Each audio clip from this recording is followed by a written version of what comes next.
Greetings, friends, and welcome to Countdown to His Coming. Here we are on the very last Saturday of February 2024, and we're ready to just deal with some very tough issues today. But first, I want you to notice what I've got on my shirt right here. Yes, I voted. Today is a primary voting day here in South Carolina, and I went out to participate and be a good Christian citizen and express my views, values, at the polls. I hope you're doing the same thing. We can't complain about whatever we get serving us, whether it's from the local level all the way up to the White House, if we don't show up and vote. Well, secondly, though, I want you to be aware of something that's happening all around us, and it's happening rapidly. And that's the new, I guess you could say, awareness of this dangerous group in the United States of America. This has been ramping up now for a couple of years, and now there are literally hundreds of news articles, websites, web posts, books even, about the danger of Christian nationalism. Now, Christian nationalism is one of those things, if you've heard of it, you've dismissed it, and you've thought, oh, they're talking about something crazy like the Ku Klux Klan or something. Oh, no, my friends. Guess what? They may be talking about you and me and even some of the key leaders already in our nation. Now, how do you know that? Well, for example, if you go to the site for the Americans United for Separation of Church and State, a good sounding title, but it's run by leftists who have a definite left agenda, here's what pops up. It's a fundraising button. It says donate now. And what do they use as incentive for why you should donate to them? Listen, and I quote, "The shadow network is second in line for the presidency. Donate now." What is this shadow network? That sounds diabolical. It sounds terrible. Listen to what they tell you are the details. Ready? New Speaker of the House Mike Johnson worked at ADF, a Christian nationalist outfit and leader in the shadow network for more than a decade. Oh my goodness, should I be concerned about that? What is the ADF? That's the Alliance Defending Freedom, a Christian organization that's helped many of our churches. I've used them before to even work on getting their bylaws updated so that they can protect themselves against some of these terrible attacks from outside. They're a fantastic group of folks, and you'd do well to get to know them. Oh, Mike Johnson worked for them. They are a part of this shadow network. That's another one of the new code words for Christians that want to participate in our government and see our nation actually honor God. Listen to what it says about Johnson, quote, "Now he's in one of the most powerful offices in the world. Please donate now to help Americans United protect religious freedom and church-state separation." They're telling you what many of the leftist pundits have already said. Mike Johnson, because he is from Louisiana, is a Southern Baptist who says his values come from the Bible. He's a threat to our country. Wow, did you ever think you would live to a time when Christians would be identified this way? That's exactly the way they're talking about Mike Johnson. In their book, he's a Christian nationalist. Now, what does that mean? Keep in mind, Jesus predicted in the Olivet Discourse, check it out in Matthew 24, that in the last days people would have all kinds of things get in the way, so they would betray and hate one another. And ultimately, Christians would be persecuted for their beliefs. Now, we expect that to happen perhaps in overseas nations where we see the genocide of Christians taking place in countries like Nigeria, but we don't expect it to happen in the United States, do we? Well, listen to this article, one that you are going to think I am kidding. I am giving you the actual truth as to what was published. 8 signs and red flags that might indicate your preacher is supporting Christian nationalism.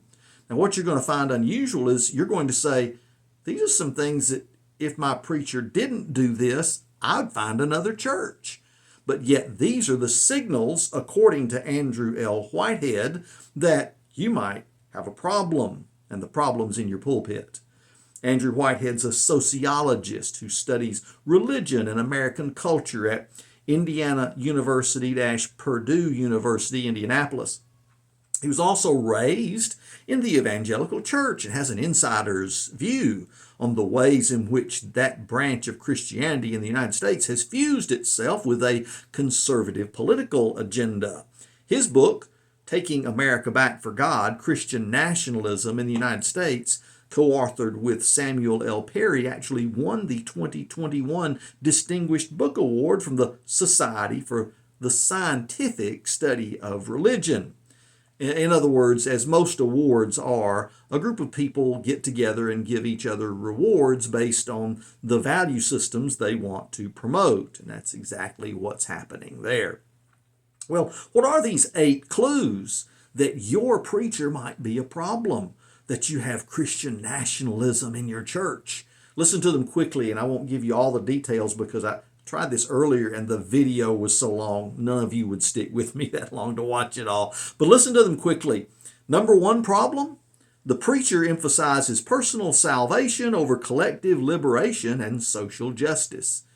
He does what? Emphasizes personal salvation.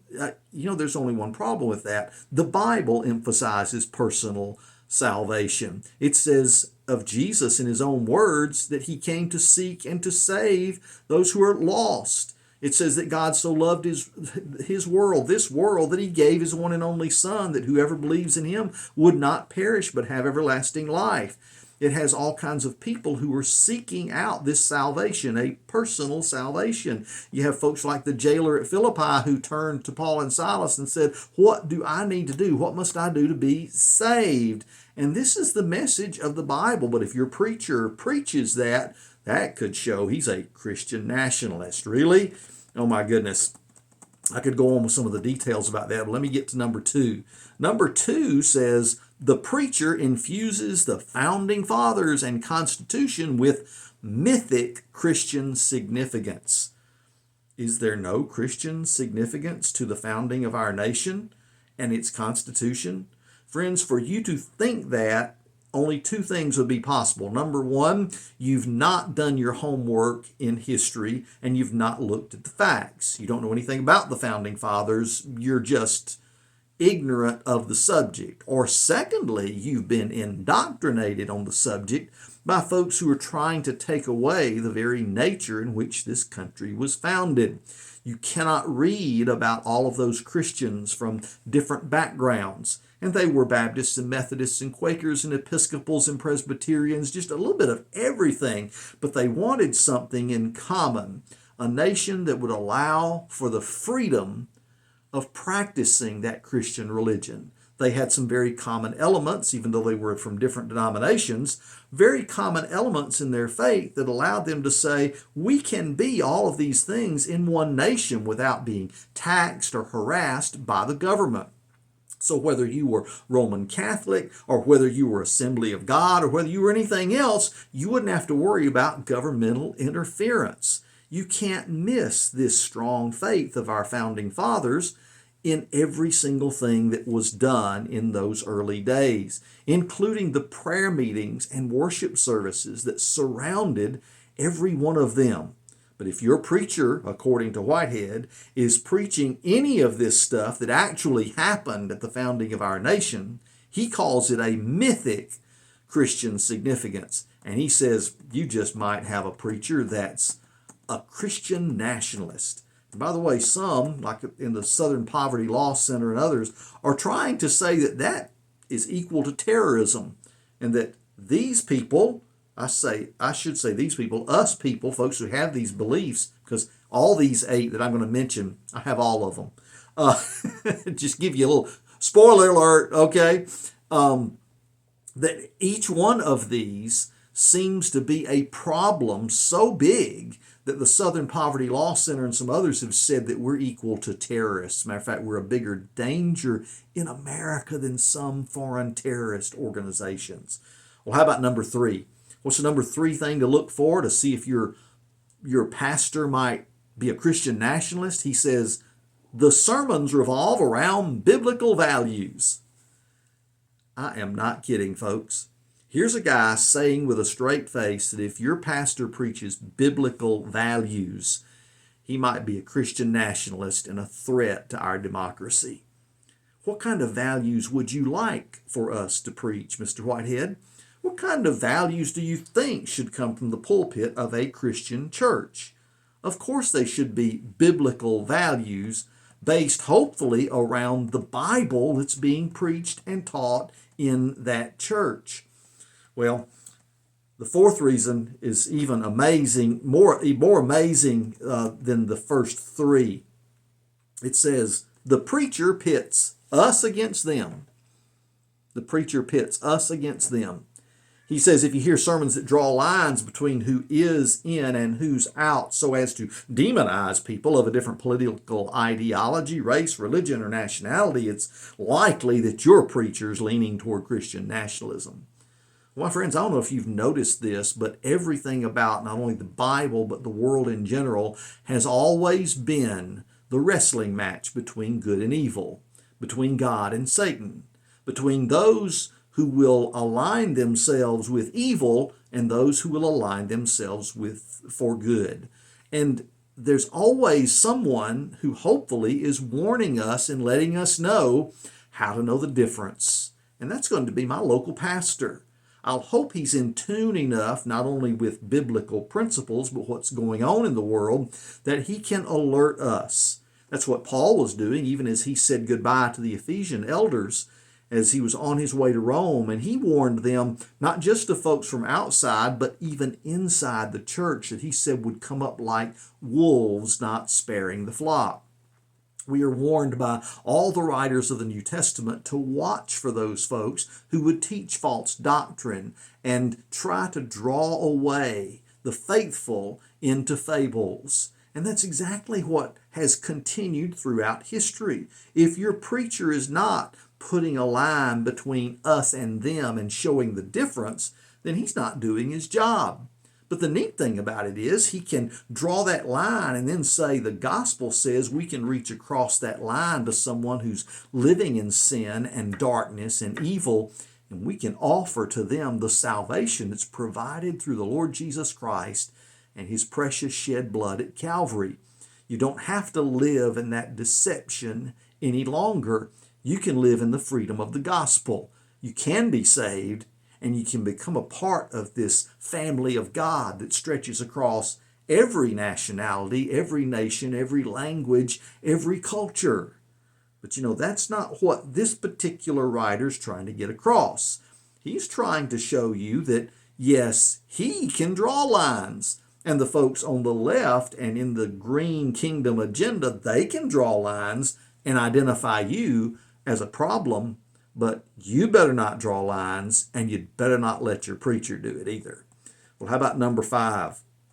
The sermons turn Jesus into your boyfriend, your mascot, or your cultural warrior. Do what? Yes, in this particular point, Whitehead tries to say that if you hear language about Jesus that domesticates him or uses him to justify a culture war, this is a red flag. And he talks about this Jesus is my boyfriend language that's in all kinds of Christian songs and in sermons. He said, well, Jesus preached love, but when the rhetoric about this love takes on a personal, even romantic connotation, it waters down Christ's calls for justice and his actions in confronting the sinful systems of his time. Now, in case you haven't picked up on what he's saying, if you think Jesus is for your agenda or your political views or your view of how your country should be run, you're just wrong. No, Jesus has a much bigger picture. Let us introduce you to that, because Jesus is really a Marxist. He's a cultural warrior that supports our position on all of this. Yeah, I mean, if your side's saying that Jesus is a part of your culture war, you're wrong. But guess what? We will use him every chance we get to promote our side. He's talking about this mascot idea of Jesus that he says can morph him into a cultural warrior, as seen in some of the imagery around Jesus used by right-wing extremist groups and social media memes.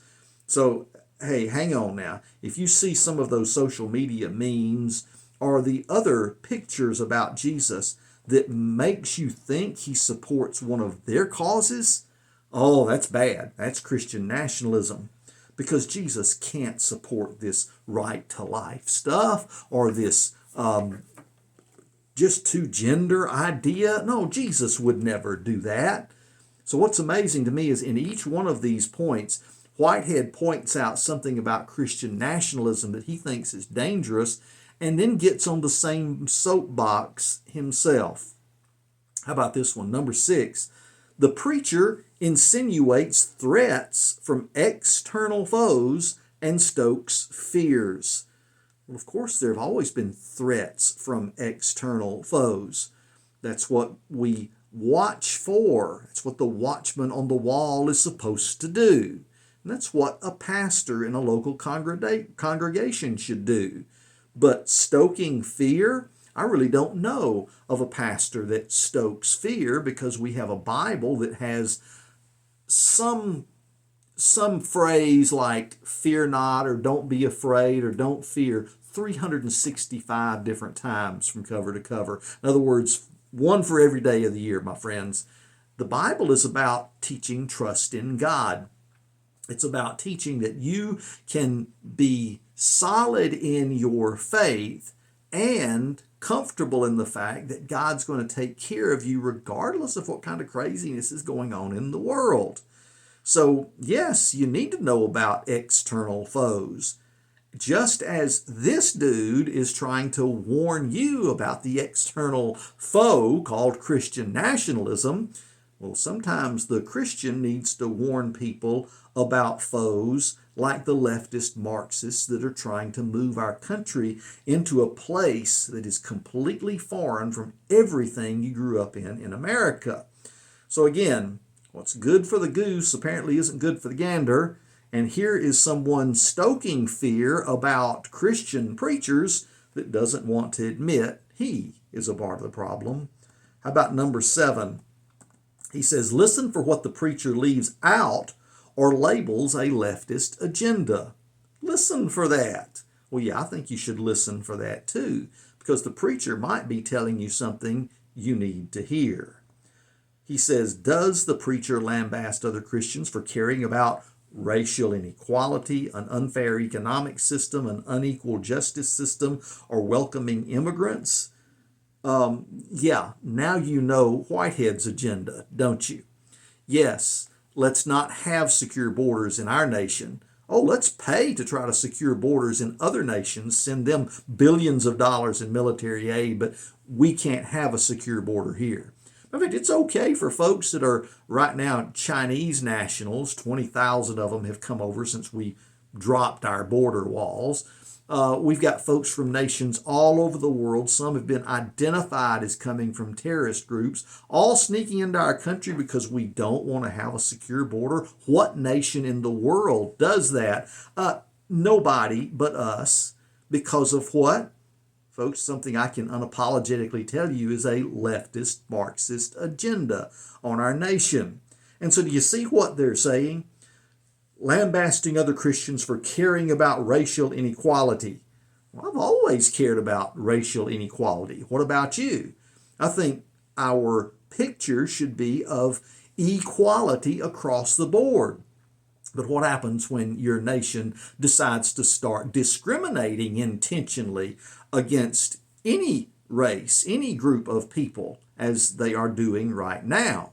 And if you speak out against that, all of a sudden you're an enemy of the nation. Oh, watch out. Here he is again, doing exactly what he claims is a problem with Christian preachers. Listen for what that preacher leaves out or labels a leftist agenda. Yeah, that means you've got a real problem in your pulpit, right? How about this last one? I really want to jump on this one. Are you ready? The sermons glorify or rationalize violence. Now, folks, I've been in Southern Baptist life literally since before I was born because my mom and dad practically lived at church. I have been a part of the church and working across denominational lines with all kinds of different believers in Christ from every stripe you can imagine. I don't know of any real Christians that glorify or rationalize violence. What could he be talking about? Are there people preaching from pulpits to go out and attack other people? No, not real Christians. That's just not a part of the DNA. Well, what is he trying to say? Let's see what his explanation is. Well, notice what kind of biblical passages your pastor uses. Do you hear stories about battles against Israel's enemies that imply that the use of violence is permissible to defend the faith or fulfill God's will?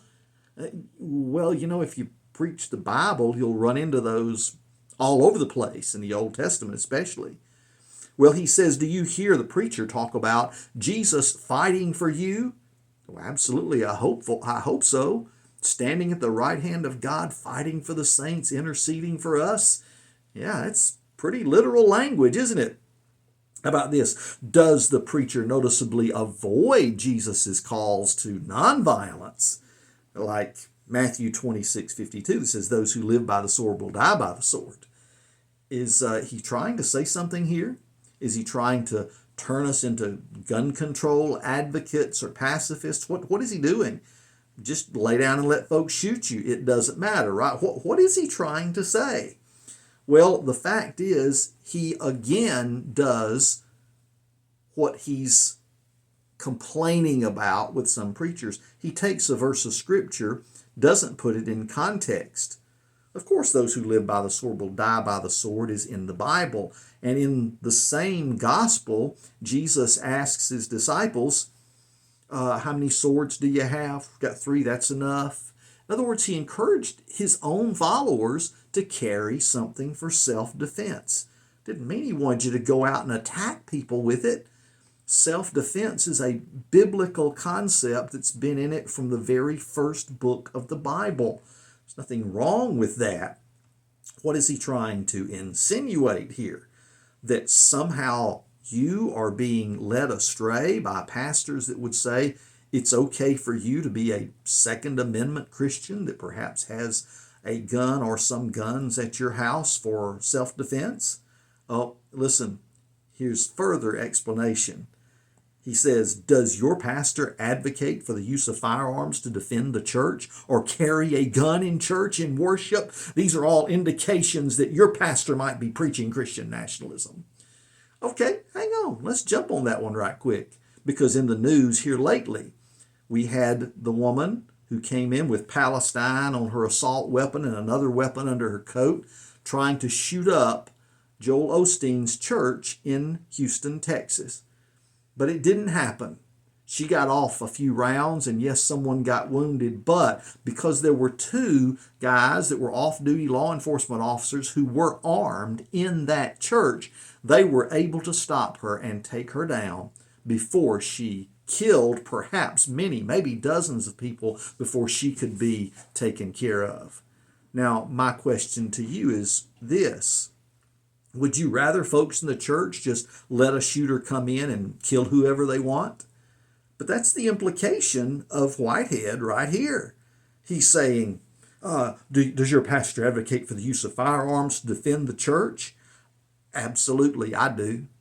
Friends, do you not have folks armed, security folks in your church, whether they're visible or invisible? Aren't you concerned about protecting your church when an active shooter situation occurs? We trained folks in our church back in Winsboro in that. In many of our other churches, we train people. Your local sheriffs and deputies will come over and perhaps give you a training session just for that. Why?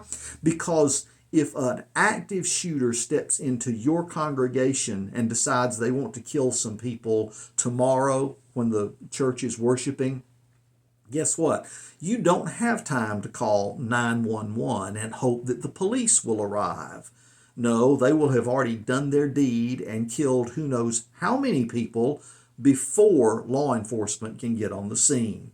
It's only prudent for a church to be active in protecting its congregation. in having, whether it's law enforcement or trained members of the church, even those that might have a permit for concealed carry or something else, to be on the lookout, and that you have a security team just in case that happens. Because, folks, it's not out of the question any longer. We've seen churches that are metropolitan and rural all have shooters step in to try to do harm to some of the people in the building. I think it's prudent and actually advisable for us to protect our churches, don't you? If your church puts up a big sign outside that says no firearms allowed, let me tell you what that is. It's putting on notice someone that wants to commit an act of terror, the fact that, hey, I can go into that building and I can start shooting and no one is going to shoot back at me. I can probably do whatever I want to do and maybe even get away before law enforcement shows up.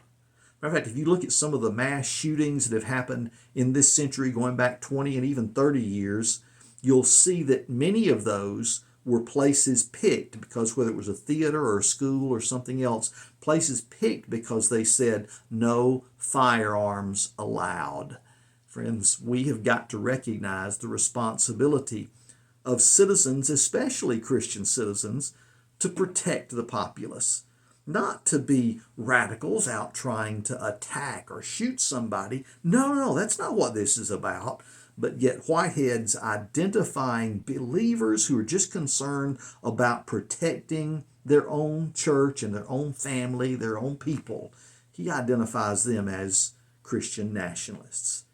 My friends, you watch the news and you watch as these articles keep flooding out there, as there's this attempt by the radical left to try to say Christians that care about these things are now the enemy, the enemies of democracy in America. And that phrase is going to pop up more than, you're going to be completely sick of it by the time the election season rolls around in November this year. It's just another way that Satan once again is trying to force the issue of our faith into a very negative light in the public square, to make Christians not the friends of everybody, which we are, not the ones who want love, justice, peace, and God's love to be a part of everything going on in our culture, as well as the responsibility under God's law to not let lawlessness reign. Those are all things that you would think everybody wants, but now Christians are going to be labeled as the ones who are the enemies of all of that. Oh, friends, we're living in those last days, and as we see more and more of this happen, just be ready not only to defend yourself, your faith, your family, and your freedoms, but to speak up and let folks know when you and I are being mischaracterized and being given labels that are supposed to make us somehow identified as the terrorists and the people that others should fear. No, those other folks should be looking to us for the guidance of how to be loved, even though we disagree with some things, and how to work together, even though we have different opinions. That's what a true Christian is really all about. And no amount of demonizing us will change that. Well, you have a great rest of your day, and I hope you worship not in fear but in faith with some of God's people tomorrow on the Lord's Day, or maybe even today if you're in one of our Messianic churches, and you just begin to take this seriously and realize that you are being attacked. And the attack is only going to intensify as it gets closer to the time when Jesus returns. Keep looking up. Keep looking for that blessed hope. And I'll see you again Monday as we wake up in God's Word.